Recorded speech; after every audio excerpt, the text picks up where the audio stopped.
Hello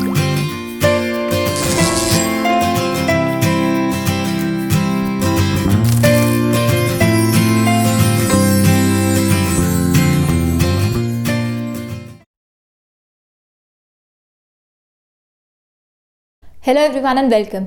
अब आज की वीडियो में हम लोग जो लेजर और ट्रायल बैलेंस का टॉपिक हम लोग खत्म करके आए हैं पूरा का पूरा रिवाइज करेंगे। तो स्टार्ट करते हैं। हमने देखा था कि लेजर होता क्या है। It is the principal book of account containing a classified record of all business transaction. इसको प्रिंसिपल बुक ऑफ अकाउंट क्यों बोलते हैं हम लोग, क्योंकि इसमें हमें पता चलता होता है कि एक पर्टिकुलर अकाउंट किस किस कारण इंक्रीज हुआ, किस किस कारण डिक्रीज हुआ, और साथ ही में एक पर्टिकुलर डेट पे इसका बैलेंस क्या है। तो क्योंकि इससे हमें कुछ मीनिंगफुल इन्फॉर्मेशन मिलती है, हमें पता चलता है कि किस कारण एक पर्टिकुलर चीज़ के साथ क्या क्या हुआ था, तो इसलिए हम इसको प्रिंसिपल बुक ऑफ अकाउंट बोलते होते हैं लेजर को। और इसको हम बुक ऑफ सेकेंडरी एंट्री या बुक ऑफ फाइनल एंट्री भी बोलते हैं, क्योंकि सबसे पहले तो एक ट्रांजैक्शन जर्नल में रिकॉर्ड होती है और उसके बाद वो पोस्ट होती है लेजर में। इस कारण से हम इसको बुक ऑफ सेकेंडरी या बुक ऑफ फाइनल एंट्री भी बोलते हैं। अब लेजर बनाने के लिए जो हमारा बेस होता है वो होता है जर्नल। तो लेजर कभी भी हम बिना जर्नल के नहीं बना सकते, हमारे पास वो जर्नल एंट्रीज ऑलरेडी सारी रिकॉर्डेड होनी चाहिए। तो जर्नल में हम लोग करते हैं रिकॉर्डिंग या हम उसको बोलते हैं जर्नलाइजिंग। ऐसे ही लेजर में हम लोग करते हैं क्लासिफाइंग। अब क्लासिफाइंग एक ब्रॉडर टर्म है। क्लासिफाइंग का मतलब क्या है, हमें पता चल गया अच्छे से एक अकाउंट किस किस कारण बढ़ा, किस किस कारण वो कम हुआ और उसका बैलेंस क्या है। तो अब इसमें हम लोग करते क्या क्या है, सबसे पहले हम लोग करते हैं पोस्टिंग। पोस्टिंग का मतलब होता है एक जर्नल एंट्री का जो इफेक्ट है उसको ट्रांसफर करना टू दैट पर्टिकुलर अकाउंट जो भी उस जर्नल एंट्री में इन्वॉल्व थे। तो जब हम एक जर्नल एंट्री के इफेक्ट को हम ट्रांसफर कर देते होते हैं लेजर अकाउंट में, उसको हम लोग बोलते हैं पोस्टिंग। पोस्टिंग करने के बाद हम लोग करते हैं कास्टिंग, जिसमें एक अकाउंट का हम लोग टोटल लगाते होते हैं दोनों साइड्स का, और जो हायर टोटल रहता है वो हम दोनों साइड्स लिखते होते हैं। और लास्ट में हम लोग करते हैं बैलेंसिंग। हम इन अकाउंट्स को बैलेंस करते हैं, मतलब कि जो एक पर्टिकुलर अकाउंट में बैलेंस है जो बचता है, जहां पे हम लोग बैलेंस कैरिड डाउन लिखते होते हैं, वो हम लोग जब निकाल लेते हैं तो उसको हम लोग बोल देते होते हैं बैलेंसिंग। तो लेजर में हम लोग पोस्टिंग करते हैं, कास्टिंग करते हैं, बैलेंसिंग करते हैं, और ऐसे ही जर्नल में हम लोग रिकॉर्डिंग करते होते हैं। उसके बाद हमने देखा था कि फॉर्मेट क्या होता है एक अकाउंट का।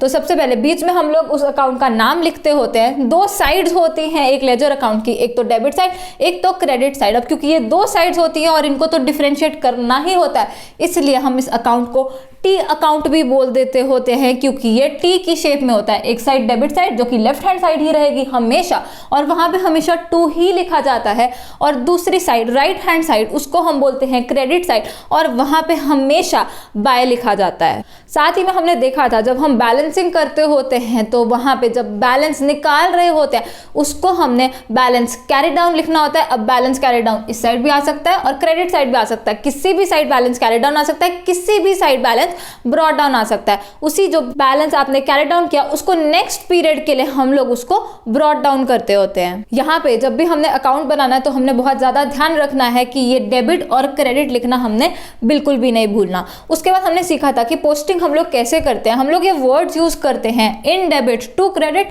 और इन क्रेडिट बाय डेबिट, और इन वर्ड्स को यूज करके अपने आप जो इफेक्ट होता है वो पूरा सही से दिया जाता है।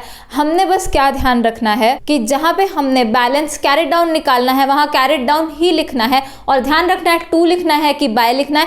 ऐसे ही जब बैलेंस ब्रॉट डाउन करना है नेक्स्ट पीरियड के लिए तब भी ध्यान रखना है कि बैलेंस ब्रॉट डाउन ही लिखना है, लेकिन टू लिखना है कि बाय लिखना है उसका हमने ध्यान रखना है। साथ ही में हमने देखा था कि अगर total of debit exceeds the total of credit, मतलब डेबिट का टोटल ज्यादा है और क्रेडिट का टोटल कम है, तो उस पर्टिकुलर चीज का डेबिट बैलेंस है। या तो हम ऐसे देख ले होते हैं कि कौन सा बैलेंस है, या फिर जहां पे ब्रॉट डाउन किया हो, जिस साइड ब्रॉट डाउन किया होता है बैलेंस, उसको हम लोग उसका रियल बैलेंस बोलते होते हैं। और ऐसे ही अगर टोटल ऑफ क्रेडिट ज्यादा है और टोटल ऑफ डेबिट कम है तो उस चीज का क्रेडिट बैलेंस है, जो कि हमने अच्छे से देख लिया था लेजर बनाते वक्त। साथ ही में हमने देखा था कि एसेट, एक्सपेंसेस एंड लॉसेस उनका डेबिट बैलेंस होता है, और liabilities, capital, incomes and gains उनका क्रेडिट बैलेंस होता है। उसके बाद हमने देखा था कि ओपनिंग एंट्री क्या होती है। तो अब ओपनिंग एंट्री वो एंट्री होती है जिससे एसेट्स, लायबिलिटीज और कैपिटल, सिर्फ इन तीन चीजों के बैलेंसेस को हम ब्रॉट फॉरवर्ड कर रहे हैं टू दिस अकाउंटिंग पीरियड।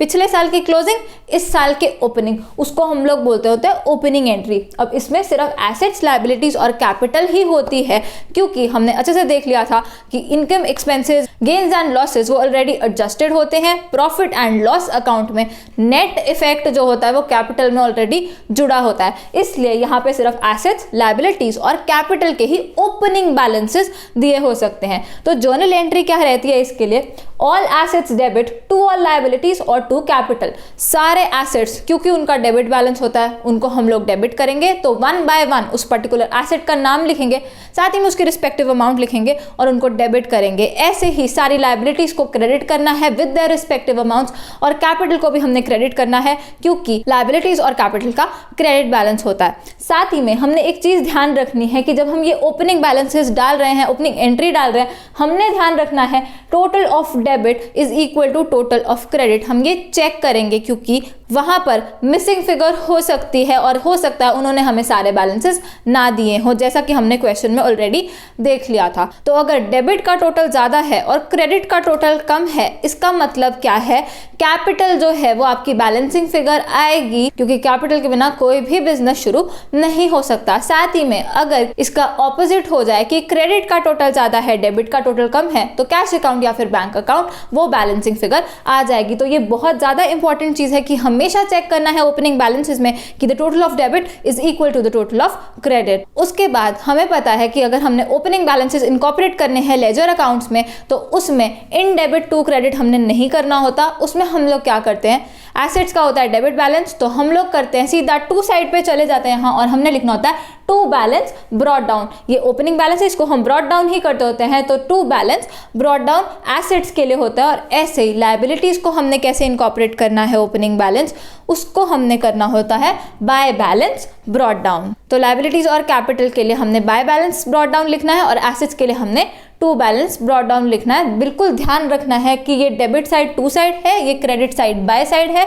जब हम लोग बैलेंसिंग कर रहे हैं, बैलेंस कैरिड डाउन निकलता है और उसको नेक्स्ट पीरियड के लिए हम लोग ब्रॉट डाउन करते होते हैं, तो तब ध्यान रखना है कि लिखना तो ब्रॉट डाउन है, पर ध्यान रखना है टू लिखना है कि बाय लिखना है। साथ ही में जब भी हम लोग लेजर का क्वेश्चन कर रहे होंगे, तो ऊपर हमने हेडिंग देनी है लेजर, और पहले ही हमने जितने भी यूनिक अकाउंट्स हमें दिख रहे हैं जर्नल एंट्री में, सबका फॉर्मेट पहले से रेडी होना चाहिए। ये नहीं करना कि साथ साथ फॉर्मेट बना रहे हो, साथ साथ पोस्टिंग कर रहे हो, गलत हो जाएगा क्वेश्चन, कहीं ना कहीं आप लोग कंफ्यूज हो जाओगे क्वेश्चन करते हुए। तो पहले ही सारे फॉर्मेट्स आपके पहले से बने होने चाहिए, उसके बाद ही आप लोग पोस्टिंग करना स्टार्ट करोगे। फिर पोस्टिंग कैसे करनी है, एक जर्नल एंट्री उठानी है और उस पूरी जर्नल एंट्री का आपने इफेक्ट देना है।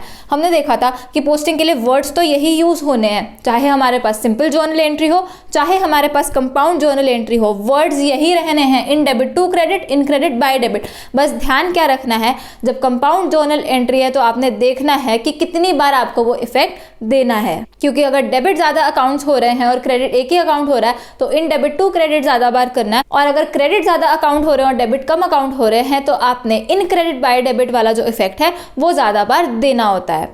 साथ ही में आपने ये ध्यान रखना है, जब कंपाउंड जर्नल एंट्री है तो जब आप लोग पोस्टिंग कर रहे हैं, ध्यान रखना है कि हमेशा लोअर अमाउंट ही उठानी होती है, क्योंकि उस लोअर अमाउंट से ही उन दोनों अकाउंट्स पर इफेक्ट पड़ रहा होता है। और हमने एक कॉम्प्लिकेटेड केस भी सीखा था लेजर पोस्टिंग का, जिसमें एक से ज्यादा अकाउंट डेबिट हो रहे थे और एक से ज्यादा अकाउंट क्रेडिट हो रहे थे, तो हमें उसको स्प्लिट करना पड़ जाता है ऐसी जर्नल एंट्रीज में जिसमें या तो ज्यादा अकाउंट्स डेबिट हो रहे हों पर एक ही अकाउंट क्रेडिट हो रहा हो, और या फिर एक से ज्यादा अकाउंट्स क्रेडिट हो रहे हो और एक ही अकाउंट डेबिट हो रहा हो, और फिर जाकर हम सही से उस जर्नल एंट्री का इफेक्ट दे सकते हैं। तो पोस्टिंग के लिए हमारे ये वर्ड्स बहुत ज्यादा अच्छे हैं, in debit to credit, in credit by debit. तो हमें ध्यान रहता है कि हमने टू लिखना है कि बाय लिखना है। उसके बाद जब हमने पूरा इफेक्ट दे दिया एक जर्नल एंट्री का, तो हम नेक्स्ट जर्नल एंट्री पे आएंगे और उसका भी हम लोग पूरा इफेक्ट देंगे। ऐसे करके journal entry by journal entry हम पूरी पोस्टिंग खत्म करते जाएंगे, और उसके बाद जब हम कास्टिंग करेंगे और बैलेंसिंग करेंगे, तो एक अकाउंट उठाना है और उसमें कास्टिंग और बैलेंसिंग साथ साथ करते जानी है। कास्टिंग में क्या करना है, डेबिट या क्रेडिट जिस भी साइड का टोटल ज्यादा होगा वो दोनों साइड लिखना है और एक जगह बैलेंसिंग फिगर निकलेगी, चाहे वो टू साइड निकले चाहे वो बाय साइड निकले। अमाउंट्स लिखते हुए बहुत ज्यादा ध्यान रखना है कि सही अमाउंट ही लिखनी है। जब भी आप इफेक्ट दे रहे हो ये पूरा इफेक्ट सही अमाउंट से ही देना है, नहीं तो आपका जो क्वेश्चन है वो गलत हो जाएगा, ट्रायल बैलेंस आपका टैली नहीं करेगा। उसके बाद जब लेजर हमारा बन जाता है तो लेजर के बाद हम लोग बनाते हैं ट्रायल बैलेंस, जो कि क्या होता है, it is a statement showing the balances of accounts. ये ट्रायल बैलेंस में जितने भी हमारे पास लेजर अकाउंट्स होते हैं उसमें सिर्फ एक स्टेटमेंट है, एक समरी है कि ये अकाउंट्स थे हमारे पास और इनका ये बैलेंस है, चाहे वो डेबिट बैलेंस हो चाहे वो क्रेडिट बैलेंस हो। अब इसका जो फॉर्मेट होता है वो ऐसे होता है कि पहले हमारे पास होता है नेम ऑफ अकाउंट्स, जहां पे हम सब अकाउंट्स के नाम लिखते होते हैं। उसके बाद होता है लेजर फोलियो की लेजर के कौन से पेज नंबर पे हमें ये अकाउंट दिखेगा, और फिर होता है डेबिट इन रुपीज और क्रेडिट इन रुपीज। और अब ये जो डेबिट और क्रेडिट वाला कॉलम है इसका टोटल भी टैली करना चाहिए, क्योंकि आखिरकार हमने ये सब उठाया कहां से, जर्नल से उठाया। डबल एंट्री सिस्टम लगता होता है और वो बोलता ही क्या है, the total of debit has to be equal to the total of credit. तो यहाँ पे भी डेबिट का टोटल क्रेडिट का टोटल टैली करना चाहिए, और अगर टैली कर गया इसका मतलब आपने कोई कैलकुलेशन मिस्टेक नहीं करी है। और साथ ही में फॉर्मेट में ऊपर हम लोग लिख देते होते हैं trial balance of whatever company as at जो भी डेट होती है, जिस डेट को हम ये ट्रायल बैलेंस बनाते होते हैं। उसके बाद ट्रायल बैलेंस में भी हमें पता है, अगर हमें ऐसा क्वेश्चन आ जाए जिसमें सिर्फ हमें दिया हो कि ये अकाउंट्स है, ये बैलेंसेस है, तो हमें पता है assets, expenses and losses they always have a debit balance and liabilities and capital along with incomes and gains, उनका क्या होता है, उनका क्रेडिट बैलेंस होता है। तो उस हिसाब से हम लोग वो ट्रायल बैलेंस बना लेते होते हैं। साथ ही में अब ये ट्रायल बैलेंस के लिए बेस क्या होता है, लेजर होता है, वहीं से हम लोग बैलेंसेस उठाते हैं या फिर हम लोग टोटल उठाते हैं, क्योंकि दो मेथड्स रहते हैं ट्रायल बैलेंस बनाने के। पहला होता है बैलेंस मेथड, जो कि हम हमेशा फॉलो करेंगे, जिसमें हमें एक बैलेंस्ड लेजर अकाउंट चाहिए, मतलब कि वो बैलेंस कैरी डाउन या ब्रॉट डाउन वो निकला होना चाहिए ऑलरेडी, और वो बैलेंसेस हम लोग लिखते होते हैं। तो बैलेंस मेथड फॉलो करके जब भी ट्रायल बैलेंस बनेगा, एक अकाउंट के सामने सिर्फ या तो डेबिट में अमाउंट लिखी होती है या क्रेडिट में अमाउंट लिखी होती है, क्योंकि वो ऑब्वियस ही चीज़ है, क्योंकि बैलेंस तो एक ही निकलेगा, या डेबिट बैलेंस निकलेगा या क्रेडिट बैलेंस निकलेगा। और जब भी हमने टोटल मेथड फॉलो किया होता है तो टोटल मेथड में हम टोटल जो भी होता है डेबिट साइड का क्रेडिट साइड का दोनों लिखे होते हैं हमने, और उसके लिए हमें कोई बैलेंस लेजर अकाउंट की जरूरत नहीं होती। तो जब भी क्वेश्चन दिखे और उसमें हमें ट्रायल बैलेंस दिया हो, उसमें एक अकाउंट के सामने डेबिट में भी अमाउंट लिखी है, क्रेडिट में भी अमाउंट लिखी है, इसका मतलब क्या है, टोटल मेथड फॉलो किया हुआ है। और उसमें भी हमें पता है बैलेंस कैसे निकलता है, जो भी साइड हैवी है वो उसका बैलेंस है, और बैलेंस है कितना, उन दोनों का डिफरेंस, डेबिट और क्रेडिट का जो डिफरेंस होगा। तो ये दो मेथड रहते हैं ट्रायल बैलेंस बनाने के लिए, और हमने बैलेंस मेथड फॉलो करना है। उसके बाद हमने देखा था कि ऑब्जेक्टिव्स क्या होते हैं इस ट्रायल बैलेंस को प्रिपेयर करने के लिए। तो सबसे बड़ा ऑब्जेक्टिव हमारा ये है कि ट्रायल बैलेंस बना के हमें पता चल जाता है अरिथमेटिकल एक्यूरेसी ऑफ अकाउंट्स, मतलब कि हमने कोई कैलकुलेशन मिस्टेक तो नहीं कर दी, वो हमें पता चल जाती होती है। अगर हमने गलत अमाउंट लिखी हुई है सिर्फ एक अकाउंट में और दूसरे अकाउंट में सही लिखी होती है तो वो हमें पता चल जाता होता है। दूसरी चीज, ये फैसिलिटेट करता है preparation of financial statements. Trial balance को बेस लेके हम लोग फाइनेंशियल स्टेटमेंट्स बनाते हैं, जो कि होता है profit and loss account and balance sheet. तो इसलिए हमें ट्रायल बैलेंस चाहिए होता है। और लास्ट ऑब्जेक्टिव ये होता है कि ये हेल्प करता है हमें एरर्स लोकेट करने में, क्योंकि अगर हमारा ट्रायल बैलेंस टैली नहीं किया तो हमें पता चल जाता है कि हमने कुछ ना कुछ गलती तो जरूर करी है। उसके बाद हमने देखा था कि लिमिटेशंस क्या होती हैं इस ट्रायल बैलेंस की। तो पहला यहाँ पे है कि करेक्ट रिकॉर्डिंग हमने करी है कि नहीं करी है, ये इससे नहीं पता चल सकती। फॉर एग्जाम्पल, हमने कोई गलत अकाउंट लिख दिया, अकाउंट का नाम हमने गलत लिख दिया, या हमने कोई गलत अमाउंट लिख दी, दोनों ही अकाउंट्स में जो भी हमारे जर्नल एंट्री में इन्वॉल्व थे, तो क्या करेगा, ये ट्रायल बैलेंस टैली कर जाएगा और हमें नहीं पता चलेगा कि हमने कुछ गलती करी है कि नहीं करी। दूसरी चीज, मिसिंग एंट्री, कुछ ओमिट कर दिया हमने, हम भूल ही गए जर्नल एंट्री को रिकॉर्ड करना, तो इसको कुछ भी नहीं पता चलने वाला, ट्रायल बैलेंस को ये टैली कर जाएगा। तीसरी चीज, डबलिंग, एक जर्नल एंट्री 2 बार रिकॉर्ड कर ली या फिर 2 बार हमने लेजर में उसकी पोस्टिंग कर ली इस ट्रायल बैलेंस को, तो भी नहीं पता चलेगा, ये तो भी टैली कर जाएगा। तो ट्रायल बैलेंस टैली ना करे तो कुछ ना कुछ गलत हो ही गया है। ट्रायल बैलेंस अगर टैली कर भी गया, इसका मतलब ये नहीं है कि आपने सब कुछ सही किया है, इसका मतलब बस ये है कि कैलकुलेशन में एज सच कोई गलती नहीं करी है। तो जब भी क्वेश्चन करना है ट्रायल बैलेंस आपका टैली करेगा, पर कहने का मतलब ये है कि बिल्कुल ध्यान से करना है, एक एक चीज को हमने सोच के फिर ही हमने उसे सॉल्व करना है। साथ ही में लास्ट चीज जो आपको ध्यान में रखनी है ट्रायल बैलेंस बनाते वक्त वो ये है,